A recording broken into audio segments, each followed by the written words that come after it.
Hello, my little lunar landings. Today we are reviewing a new game called Luna: The Shadow Dust that comes to us from developer Lantern Studio. This game's coming out on February 13th of 2020, and I played it on Steam, but it's also going to be available on mobile, both iOS and Android. Luna is a game that is beautifully animated.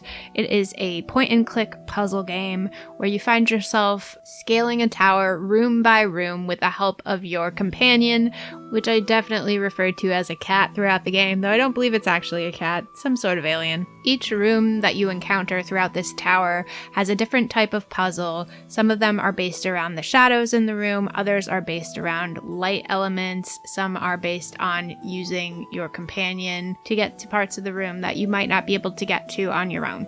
You can switch between the protagonist and the cat-like creature throughout these puzzles to help you get out of some precarious situations. For example, in one puzzle you have to clone your companion quite a few times and then play a certain melody based off of a song that's given to you from some audio cues that are already in the room. These puzzles were challenging enough, but fair. I didn't find myself pulling my hair out while I was trying to solve these.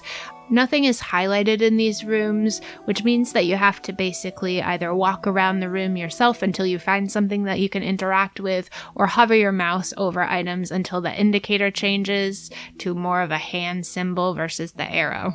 There's virtually no dialogue in this game, none whatsoever, no voice acting, there's not even any text on the screen. Your story is told strictly through the puzzles that you're solving and these beautifully animated cutscenes that are throughout the game. The cutscenes feel like such a reward once you've solved a certain amount of puzzles. This truly looks like a storybook come to life to me. I think it's incredible how much emotion they're able to evoke from just a simple cutscene set to music.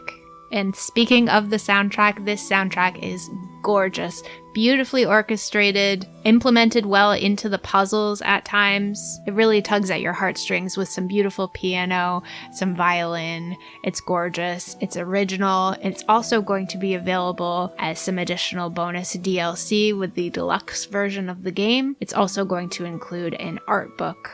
This deluxe edition of the game is going to be available on Steam and Good Old Games for $26. The game itself as a standalone is $19.99, so I would say that the OST plus art book makes the deluxe edition a pretty good value. I really enjoyed the puzzles in this game.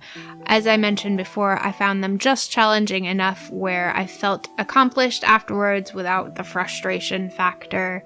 I did find the game freezing up a few times, which did detract from my fun a little bit, but it wasn't a deal breaker overall. This is still a beautiful experience and one that should be shared by all of you. Now, if you'll excuse me, I have to go co-op with my cat now. For more information on Luna and any of the other games we've covered, check us out at MediaMoogle.net and subscribe here for more reviews and content. Thanks for watching!